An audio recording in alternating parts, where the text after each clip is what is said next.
Being from a third world country myself, these images are really hurtful. Does Andrew Tate really hate Indians? And Piers Morgan goes all out. And encourage people to take action against a caricature and description of who had perpetrated this, which was simply untrue. Well, firstly, I'll start by saying I didn't know Nigel Farage said those things about me, which is a shame because I'm actually a fan of him. I think he's trying to do the right thing. I also understand in his political sphere, sometimes he has to hang other people out to dry to save himself because he's getting heat also. Secondly, I'll argue with you about the fact that everything I said was untrue. I think the only thing I said that was untrue is that perhaps he was undocumented. It was a 17-year-old male. It was a migrant. He did kill little girls.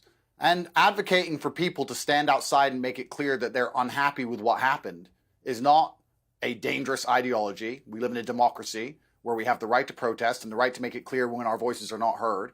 I recently protested against the Olympic ceremony outside the French embassy. I'm not sure if you saw it, complaining about how they depicted Jesus Christ, because I was unhappy with what I saw. And I think that when people feel like they have a voice, they're not likely to get violent. And the problem we have now is that people do not have a voice, which is why we're seeing rioting, which is why we're seeing looting, because people do not feel like there's a political solution any longer. And what I was trying to do is encourage people to stand up and make their voice heard in a peaceful way to avoid violence. Because when people feel like they're not heard, violence is always the end result.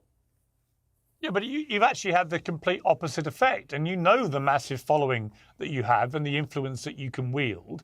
And by spreading, I mean, again, you've repeated the fact this kid who has obviously now been charged with very serious crimes, including killing these 3 girls, was a migrant. He wasn't a migrant. He was born in Wales. His parents were legal immigrants from Rwanda.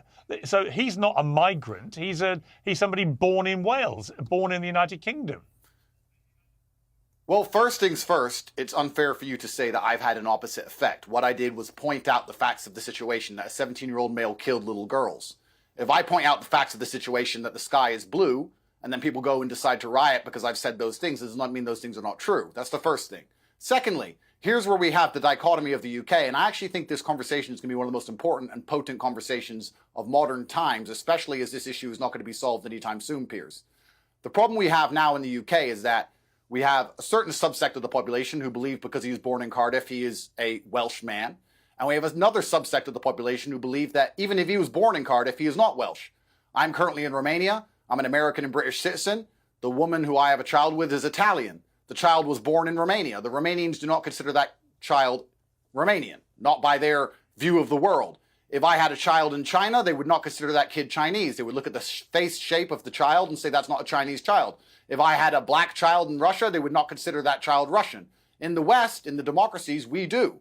But we have a problem because you now have you have a dichotomy of ideas, you have 2 different camps, and the camp that believe that this person perhaps isn't even Welsh in the first place are also the camp which are being suppressed and not allowed to speak and are being smeared and labeled as far right for having genuine concerns.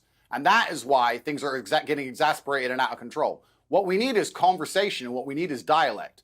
You cannot have a multicultural democracy and ignore the concerns of one particular subsect of that culture, especially when it's the native culture, and expect everything to be fine forever.